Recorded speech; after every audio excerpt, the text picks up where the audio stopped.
کے اس سوال کا دوسرے شق یہ ہے کہ یہ جنگ مذہبی ہے یا زمینی ہے. یہ جنگ بالکل مذہبی ہے، اور چونکہ یہاں بیت المقدس ہے، بیت المقدس کو یہودی اپنا قبلہ سمجھتے ہیں اور اس کو اپنا جانتے ہیں، اور کہتے ہیں کہ ہم اس کے حقدار ہیں، جبکہ مسلمان عیسائی کہتے ہیں کہ ہم حقدار ہیں اور مسلمان کہتے ہیں کہ ہم حقدار ہیں. اس کا فیصلہ اللہ تبارک و تعالی نے اپنی کتاب میں کیا ہے. اللہ تبارک و تعالی نے فرمایا وَلَقَدْ كَتَبْنَا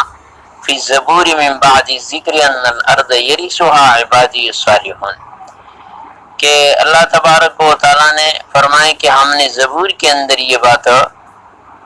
لکھی ہے. ذکر کے بعد اس کے مختلف تفاسیر کیے گئے ہیں. تورات کے بعد یا یہ کہ لوح محفوظ، یعنی تورات کے بعد لوح محفوظ میں جو قرآن کریم کو نازل کیے گئے ہے، تو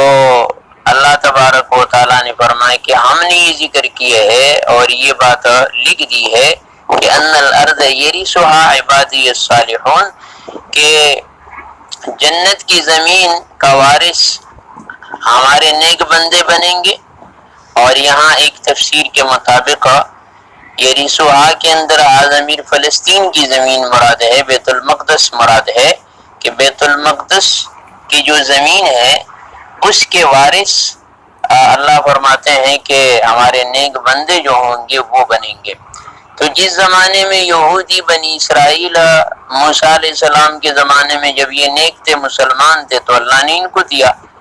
اور جب یہ نافرمان ہو گئے تو اللہ نے عیسائیوں کے ہاتھ میں دے دیا، اور پھر جب وہ نافرمان ہوئے تو اللہ نے پھر مسلمانوں کے ہاتھ میں دے دیا.